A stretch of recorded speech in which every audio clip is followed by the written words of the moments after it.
보이지 않지만 지금도 그들은 우리 곁에서 부정적인 생각을 넣어준다. 불면증, 우울증, 공황장애, 정신분열, 자살 충동, 각종 중독, 악한 영들에 대해 무지하여 고통받는 이들에게 그들의 존재를 알리고 귀신을 쫓아내어 삶을 회복시키며 기도 훈련을 시켜 구원의 강가로 데려오라는 성령님의 명령. 그 명령을 조차 사역한 현장에서 겪은 귀신들과의 전쟁을 생생한 체험을 통해 쓴 크리스천 영성학교 쉰 목사의 내가 체험한 25개의 귀신 이야기. 전국의 온오프라인 서점에서 만나보실 수 있습니다. 종말이 시시각각 다가오고 악한 영의 활동이 더욱 격렬해지는 이때 정신을 바짝 차리고 영적 전쟁을 준비하여 악한 영과 싸워 이겨 이 땅에서 형통하게 살다가 천국에서 영원히 행복하게 살게 되길 바랍니다.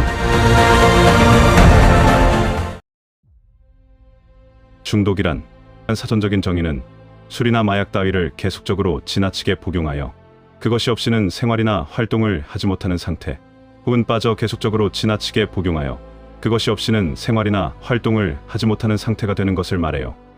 말하자면 중독의 대상이 없으면 살 수 없는 상태입니다. 중독의 대상의 대표적인 것은 알코올 중독이고 새롭게 떠오르는 것이 스마트폰 중독이에요.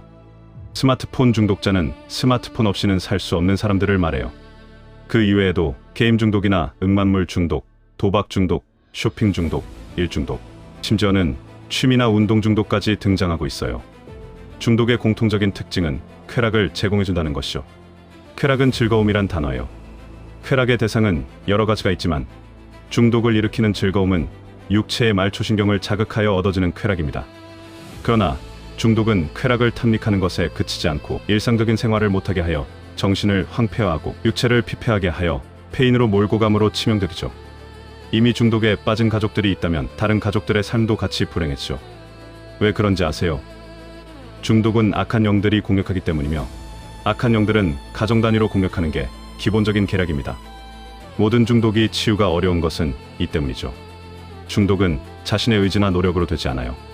스스로 통제할 수 없는 상태가 바로 중독이죠. 스스로 결단하고 통제할 수 없다면 중독이라는 말을 붙이지도 않았을 것입니다. 지금까지는 알코올 중독이나 도박 중독 등이 고전적인 중독이었다면 앞으로는 게임 중독이나 스마트폰 중독, 음란물 중독 등이 새로운 강자로 떠오를 것입니다. 그러면 이런 중독들을 찬찬히 살펴보죠. 스마트폰이 일상생활화되면서 어른들은 물론 아이들까지 스마트폰 중독자가 급속하게 늘어나고 있어요. 스마트폰 중독자들은 스마트폰이 없으면 못 사는 사람들이죠. 당신의 자녀들에게 스마트폰을 빼앗아 오세요. 어떤 일이 생기나요? 만약 스마트폰을 빼앗겨도 참고 견디는 아이들이 거의 없을 거예요. 단식 투쟁을 하고 학교에 가지 않겠다거나 가출을 선포한다면 이 아이들은 이미 스마트폰에 중독되어 있다고 보면 됩니다. 스마트폰 중독은 게임 중독이나 음란물 중독으로 이어지게 되어 있어요. 게임은 폭력과 음란의 온상이죠. 그러므로 게임 중독으로 PC방 페인이 되며 음란 중독으로 성추행이나 성폭행으로 이어지게 된다면 당신의 자녀가 정상적으로 살아갈 확률은 극히 희박해요. 말하자면 괴물이 된다는 의미예요. 그러나 이 시대는 이미 브레이크가 고장난 열차가 되어 중독으로 변질된 사회로 치닫고 있어요. 말하자면 불행하지 않는 사람들이 없을 거라는 불길한 징조이죠. 알코올 중독은 고전적인 중독의 대상이지만 그 효율성은 이미 정평이 나 있어요. 알코올 중독자는 술이 없으면 못 사는 사람들이죠. 교회 안에도 술을 마시는 사람들이 적지 않아요. 그들은 성경에 술을 마시는 음식 문화를 거론하며 한두 잔 마시는 것에 대해 관대하게 생각해요. 성경은 술을 엄격하게 금지하지는 않으나 술에 취하는 것을 패역한 행위라고 직언하고 있죠. 술이 무서운 것은 쾌락의 중독으로 빠지게 하는 손쉬운 대상이기 때문입니다. 술에 취하면 판단력을 잃어버리고 도덕 불감증을 야기시킵니다.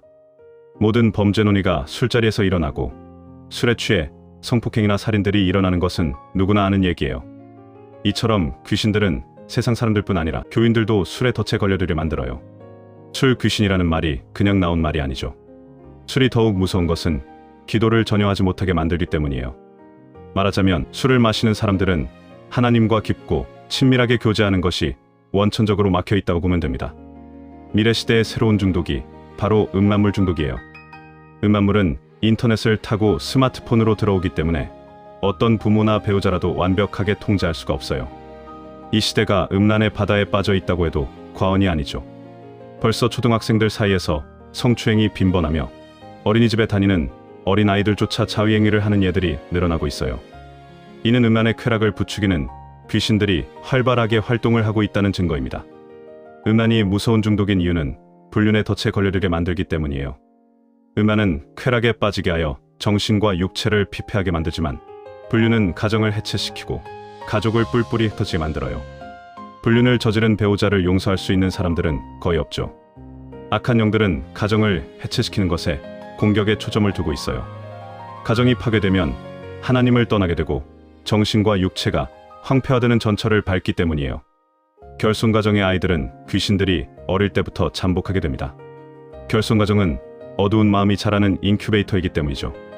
그래서 결손가정에서 자란 아이들은 이미 귀신들의 포로가 되어 각종 범죄에 휩쓸리게 되기 십상이며 대를 이어 중독에 빠지며 불행한 삶을 예약한 셈이에요. 육체의 이름 분명하니 곧 음행과 더러운 것과 호색과 우상 숭배와 주술과 원수 맺는 것과 분쟁과 시기와 분냄과 당지는 것과 분열함과 이단과 투기와 술 취함과 방탕함과 또 그와 같은 것들이라. 전에 너희에게 경계한 것 같이 경계하노니 이런 일을 하는 자들은 하나님의 나라를 유업으로 받지 못할 것이요.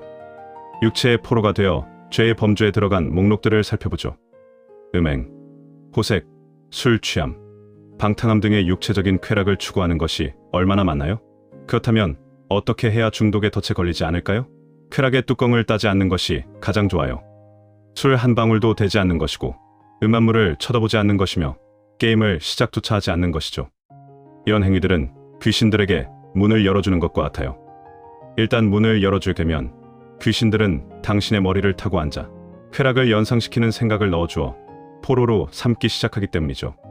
그러나 아쉽게도 이미 귀신들에게 문을 열어주어 마음을 통제하지 못하는 사람들은 성령의 도움을 받는 방법밖에 다른 해결책이 없어요. 즉, 성령이 내주하는 기도의 습관을 들여 귀신과 피터지게 싸워야 해요. 중독의 배후에는 귀신들이 있으며 귀신을 내쫓고 이들의 공격을 막아낼 분은 하나님밖에 없기 때문이죠.